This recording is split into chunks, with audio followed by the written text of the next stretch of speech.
इतने उच्च पद पर बैठे हुए व्यक्ति को न्याय इस सिस्टम में नहीं मिल पा रहा है। आखिर क्या मजबूरी है कि सरकार प्रदेश के डीजीपी के खिलाफ कोई कार्रवाई नहीं कर रही? कि क्या हमारा सिस्टम शोषित, दलित और वंचित समाज के खिलाफ खड़ा हो जाता है? तो मुख्यमंत्री के स्तर पर ही कहीं ना कहीं किसी तरीके की कोई गुंजाइश बची हुई। इतने सालों के बाद भी टीवी चैनल इस पे चुप है, खामोश है। ये एक निर्णायक लड़ाई की तरफ बातें बढ़ती हुई दिखाई पड़ रही है। तो सारी की सारी कार्रवाई विद इन सेकंड्स हो जाएगी, कहीं कोई वक्त नहीं लगेगा। लेकिन अगर उनकी सहमति नहीं होगी तो प्रशासन कहीं नहीं हिलने वाला है, उसमें कहीं कोई जुम्बिश नहीं आने वाली। ये जो सिस्टम है ये पूरी तरीके से अलोकतांत्रिक सिस्टम है। यही इस पूरे मामले का सबसे दुखद पहलू है। इस मुद्दे को उठाने से हरियाणा की भारतीय जनता पार्टी की सरकार वो कटघरे में खड़े हो जाती है कि दरअसल ये जो पत्रकार कर रही है, पत्रकारिता करने के लायक भी है, नहीं लायक है। आखिर पूरा का पूरा सिस्टम इतना इनसेंसिटिव, असंवेदनशील क्यों है?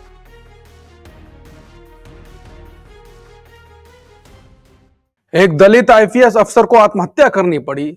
सुसाइड नोट में नाम लिए कई अधिकारियों के और डीजीपी शत्रुजीत कपूर का भी। जातिवादी उत्पीड़न का आरोप लगाया, लेकिन 6 दिन बाद भी पोस्टमार्टम नहीं, अंतिम संस्कार नहीं। परिवार चिल्ला रहा है डीजीपी को हटाओ, एफआईआर में नाम डालो, लेकिन हरियाणा सरकार कानून की किताबें बंद करके बैठी हुई है। क्या डीजीपी का कवच कोई सुपर सीएम है जो ऊपर से रक्षा कर रहा है और टीवी चैनल क्यों खामोश हैं, जैसे यह खबर कभी हुई ही नहीं हो? वहीं अनुसूचित जाति के 36 संगठनों ने महापंचायत बुलाई। संगठन के तमाम नेताओं ने एक स्वर में डीजीपी हरियाणा शत्रुजीत कपूर को हटाने और उनकी गिरफ्तारी की मांग उठाई। कहा, जब गिरफ्तारी नहीं होगी तब तक पोस्टमार्टम नहीं होगा और चंडीगढ़ प्रशासन को 48 घंटे का अल्टीमेटम दिया। चेतावनी दी गई कि अगर चंडीगढ़ पुलिस आरोपित अधिकारियों को गिरफ्तार नहीं करेगी तो आंदोलन को उग्र किया जाएगा। लेकिन अभी तक सरकार टस से मस नहीं हो रही है। तो सवाल यह है कि क्या 48 घंटे के बाद महापंचायत का तूफान सरकार को झकझोर देगा, या सुपर सीएम की दीवार और मजबूत हो जाएगी, या मीडिया और सरकार की खामोशी ये मुद्दा दबा देगी? और क्या इसके एकदम उलट जातिवाद के खिलाफ जन आक्रोश जो पूरे देश में फैल सकता है? इसी विषय पर करेंगे चर्चा। नमस्कार, मैं हूं अंकुर और आप देख रहे हैं सत्यनिधि का खास शो आशुतोष की पैनी नजर, जहां आशुतोष जी खबर की खबर लेकर असली खबर बताते हैं। आशुतोष सर और इस टॉपिक पर कई बार विश्लेषण कर चुके हैं, बातचीत कर चुके हैं और फिर से इस मुद्दे पर बातचीत करनी पड़ रही है और कुछ अभी तक होता हुआ नहीं दिखाई दिया। आशुतोष सर। जी बिल्कुल अंकुर, आप जो बात कह रहे हैं मुझे लगता है बहुत ही गंभीर सवाल है। और ये इसलिए गंभीर सवाल है, हमारे दर्शक कई बार ये सवाल पूछ सकते हैं कि हम क्यों इस पर बार बार कार्यक्रम कर रहे हैं। इसका कोई सबसे बड़ा कारण ये है कि जब इतने बड़े पद पर बैठा हुआ कोई ओपीएस आईपीएस अधिकारी अगर वो आत्महत्या करने के लिए मजबूर होता है और अपनी आत्महत्या जिस सुसाइड नोट में वो प्रदेश के सबसे बड़े पुलिस अधिकारी डीजीपी का नाम लेता है और वो कहता है कि जाति के आधार पर दरअसल उनका लगातार अपमान किया गया और इस हद तक अपमान हुआ कि उसे आत्महत्या करने के लिए मजबूर होना पड़ा। उसकी अपनी पत्नी जो है वो आईएएस अधिकारी है। तो जब इतने उच्च पद पर बैठे हुए व्यक्ति को न्याय इस सिस्टम में नहीं मिल पा रहा है, 6 दिन हो गए हैं और 6 दिन होने के बाद भी अभी तक पोस्टमार्टम नहीं हो पा रहा है, क्योंकि जिन लोगों के नाम उस सुसाइड नोट पर लिखे हुए हैं, जिनके नाम लिए गए हैं, उनके खिलाफ किसी तरीके की कोई कार्रवाई अभी तक नहीं हुई है। 2 कार्रवाई की मांग की जा रही है। एक कार्रवाई की मांग ये की जा रही है कि जो डीजीपी महोदय सत्यजीत, उनके खिलाफ एफआईआर दर्ज हो और उनको अपने पद से हटाया जाए। न केवल हटाया जाए बल्कि उनकी गिरफ्तारी भी हो। एससी एसटी एक्ट के तहत अगर किसी भी अधिकारी के ऊपर या किसी भी व्यक्ति के खिलाफ अगर किसी तरीके के गंभीर आरोप लगते हैं तो उसमें उनकी गिरफ्तारी निश्चित होती है, संभव होती है। मेरा प्रश्न इसी बात को लेकर यह है कि क्या इस तरीके का सुसाइड नोट अगर किसी आम आदमी के खिलाफ होता और उसके ऊपर यह आरोप लगता है दरअसल उन्होंने किसी व्यक्ति विशेष को जाति के आधार पर अपमानित करके उनको आत्महत्या के लिए मजबूर किया, क्या तब भी ये सिस्टम इसी तरीके से सोता रहता? क्या तब भी ये सिस्टम किसी तरीके की कोई कार्रवाई नहीं करता? आखिर क्या मजबूरी है कि सरकार प्रदेश के डीजीपी के खिलाफ कोई कार्रवाई नहीं कर रही है? ये प्रश्न महत्वपूर्ण है। इसलिए महत्वपूर्ण है, क्या इसलिए क्योंकि वो दलित समुदाय से आते हैं? क्या इसलिए कि पूरा समाज, पूरा सिस्टम दलितों, वंचितों, शोषितों के खिलाफ काम करता हुआ दिखाई पड़ रहा है? कम से कम इस मामले में तो वो परसेप्शन साफ तौर पे जा रहा है। इसलिए ये सवाल महत्वपूर्ण है कि इस सवाल की पड़ताल की जानी चाहिए, इस सवाल की तह में जाने की कोशिश करनी चाहिए कि इतने बड़े पद पर बैठे हुए व्यक्ति के साथ अगर मृत्यु के बाद भी इंसाफ नहीं हो रहा है तो क्यों नहीं हो रहा है। इसलिए मुझे लगता है कि इस पर बार बार डिबेट करने की जरूरत है, इसके तह में जाने की जरूरत है, इसके मर्म को समझने की जरूरत है कि क्या हमारा सिस्टम शोषित, दलित और वंचित समाज के खिलाफ खड़ा हो जाता है। यह प्रश्न महत्वपूर्ण है अंकुर, इसीलिए हम इस पर बार बार डिबेट कर रहे हैं। बिल्कुल।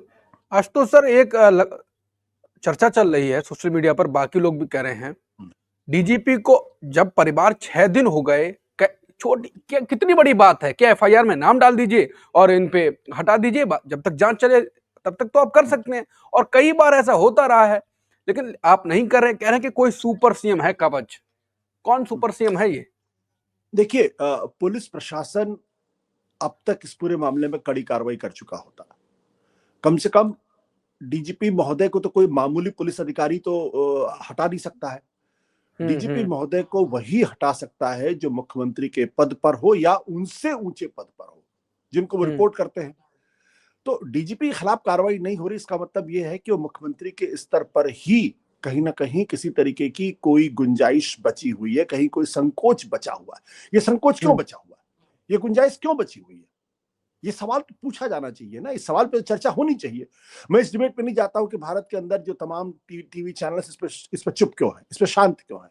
वहां मैं समझ सकता हूं क्योंकि वहां भी एक खास तबके के लोगों का कब्जा है और वो खास तरीके की बातों को ही आगे बढ़ाने की कोशिश। याद है आपको, बहुत समय पहले की बात है जब दुर्गा नागपाल शक्ति नाम की एक आईपीएस अधिकारी थी और उनके खिलाफ अखिलेश यादव ने कार्रवाई की थी जब वो उस वक्त मुख्यमंत्री थे, और उस पर कितना बवाल मचा था, किस तरीके से बवाल मचाने की कोशिश की गई थी, और उस अधिकारी के पक्ष में टीवी चैनल खड़ा हुआ था। आज क्या मजबूरी है, इतने सालों के बाद भी टीवी चैनल इस पे चुप है, खामोश है। तो ये सवाल उठेगा कि जब कोई दलित तबके का कोई शख्स, जब उसके साथ नाइंसाफी होती है तो सिस्टम चुप क्यों हो जाता है, लोग चुप क्यों हो जाते हैं?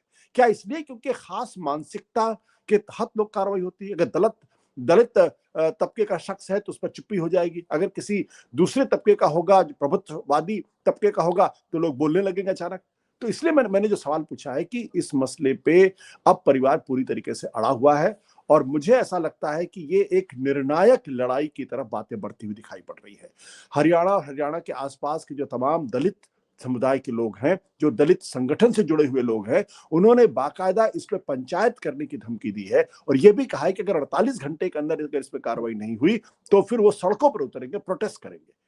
क्यों लोगों को सड़कों पर उतरने के लिए मजबूर किया जा रहा है?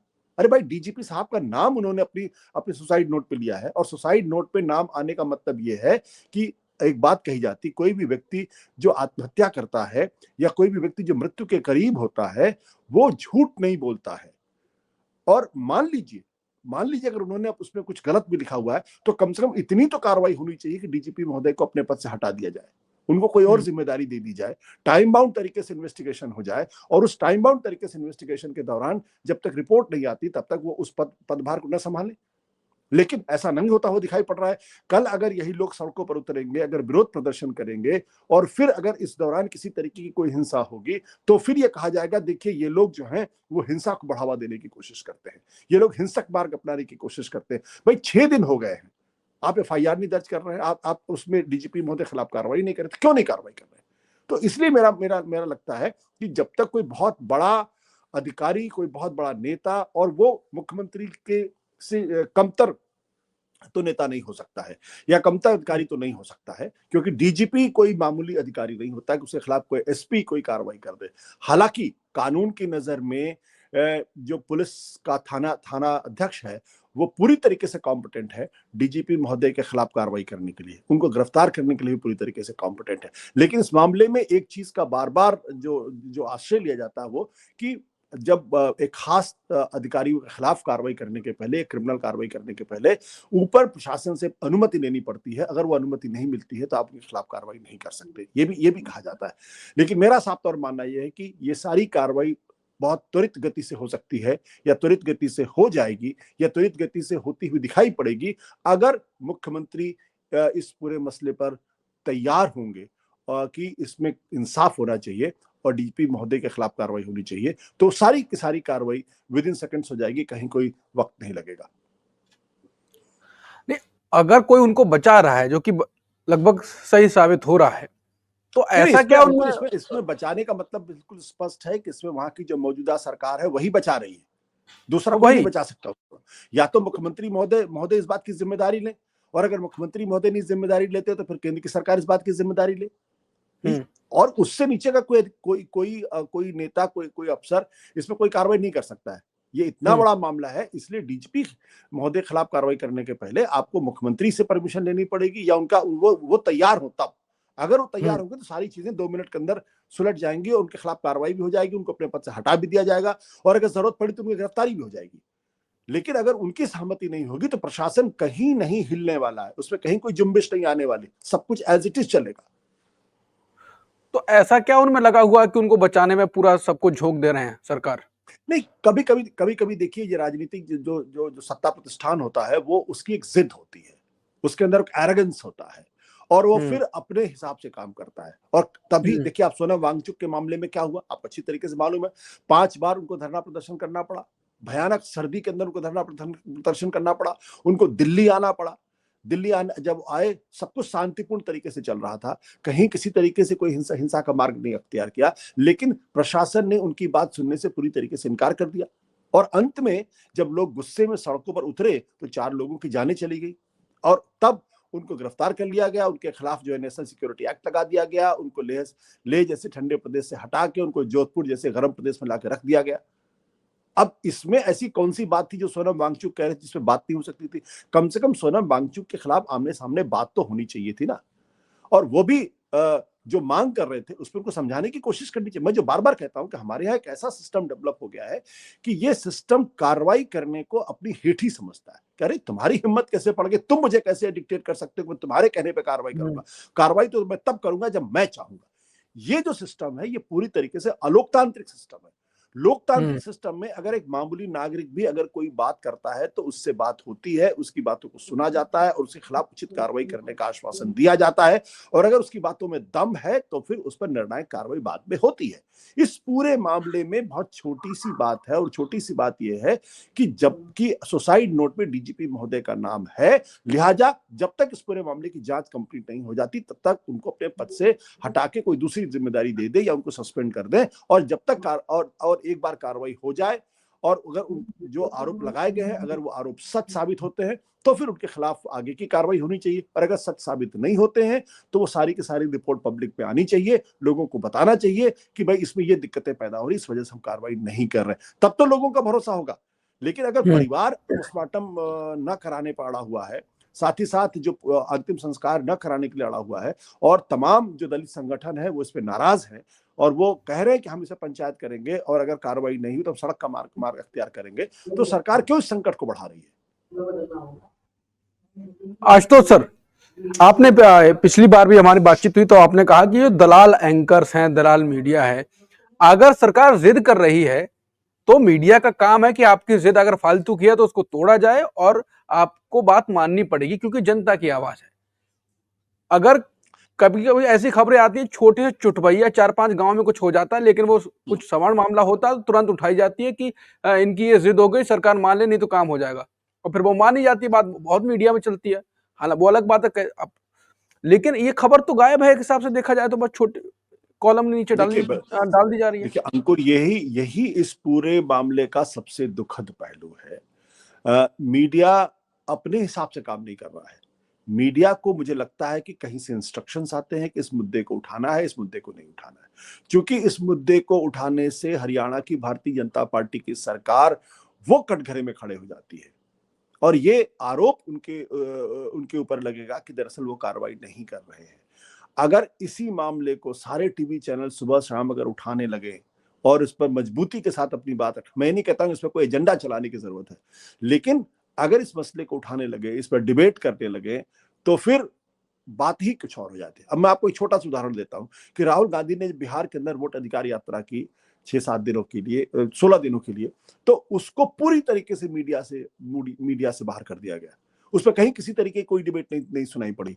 लेकिन जैसे ही ये बात जानकारी मिली कि किसी ने प्रधानमंत्री महोदय जी को उसके कांग्रेस के मंच से, जबकि वहां कोई बड़ा नेता उपस्थित नहीं था, गालियां दी, उसके बाद से अचानक वो मसला इतना बड़ा हो गया कि उस पर डिबेट शुरू हो गई है। जबकि कांग्रेस पार्टी के जो वहां के जो संयोजक थे, जिन्होंने ऑर्गेनाइज किया था, उन्होंने उसके ऊपर माफी भी मांग ली थी। जिस आदमी ने गाली दी थी उनकी गिरफ्तारी भी हो गई थी, और वो कोई बड़ा नेता भी नहीं था, कोई छुटभैया नेता जिसको कोई जानता भी नहीं था। तो आपने 16 दिन तक उस पर डिबेट करना उचित नहीं समझा, लेकिन जैसे ही वो प्रधानमंत्री जी से जुड़ी कोई खबर आ गई, उस पर डिबेट करना आपने शुरू कर दिया। तो मन में ये संशय क्यों नहीं जाएगा कि दरअसल ये जो पत्रकार कर रही है, पत्रकारिता करने के लायक भी है, नहीं लायक है? ये दरअसल सरकार के, ये पत्रकारिता कर रहे हैं या सरकार के लिए दलाली कर रहे हैं, भारतीय जनता पार्टी के लिए दलाली कर रहे हैं? ये प्रश्न तो उठेगा, और इस प्रश्न का सामना करना पड़ेगा इसमें, क्योंकि इसमें उनका दामन पूरी तरीके से दागदार है। अब मैं हरियाणा के इस मामले को लेता हूं, जहां एक सर्विंग आईपीएस अधिकारी वो आत्महत्या करने के लिए मजबूर होता है, अपने सुसाइड नोट में डीजीपी समेत 13 अधिकारियों के नाम लिखता है, उसकी पत्नी आईएएस अधिकारी है, परिवार कह रहा है कि जब तक इस पूरे मामले में कार्रवाई नहीं होगी तब तक हम अंतिम संस्कार नहीं करेंगे, और उस पर तमाम जो दलित संगठन है वो उत्तेजित है, आक्रोशित है, पंचायत करने की बात कर रहे हैं। क्या ये खबर डिबेट करने के लायक नहीं है? क्या इस पर कई दिन तो डिबेट नहीं होनी चाहिए? हमारे इस देश के अंदर छोटे छोटे मुद्दों पर जिसका जनता से कोई लेना देना नहीं है, लेकिन एक पार्टी विशेष को उससे फायदा होता है, इसलिए उस पर दिन रात डिबेट होती है। मामूली से मामूली विषय पर डिबेट होती है जिसका कोई मतलब नहीं होता, जो अगले दिन किसी अखबार के किसी कोने में दिखाई नहीं पड़ता है। तो ये प्रश्न बहुत गंभीर प्रश्न है। इसमें जो बात बहुत अखरने वाली बात है कि क्या दलित समाज के साथ न्याय नहीं होगा, और अगर क्या यही बात अगर किसी प्रभुत्वशाली समाज के साथ होती, व्यक्ति के साथ होती, इतने वरिष्ठ पद पे बैठे व्यक्ति के साथ होती जो प्रभुत्व समाज का होता, तब भी क्या ये चुप्पी होती? क्या तब भी कोई चुप नहीं होता? क्या तब भी सिस्टम जुम्बिश नहीं आती? तो इसलिए बड़े गहरे सवाल है। इसलिए मुझे लगता है कि इसमें बार बार डिबेट होनी चाहिए, और ये समझने की कोशिश करनी चाहिए कि आखिर पूरा का पूरा सिस्टम इतना इनसेंसिटिव, असंवेदनशील क्यों है, इसके पीछे का राज क्या है।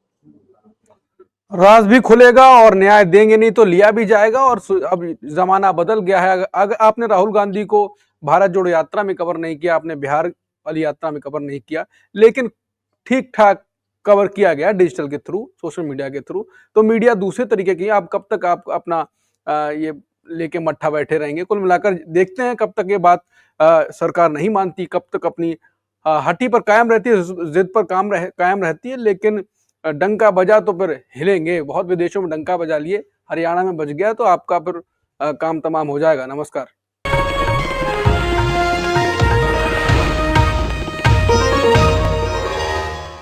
Copyright disclaimer under Section 107 of the Copyright Act 1976. Allowance is made for fair use for purposes such as criticism, comment, news reporting, scholarship, and research.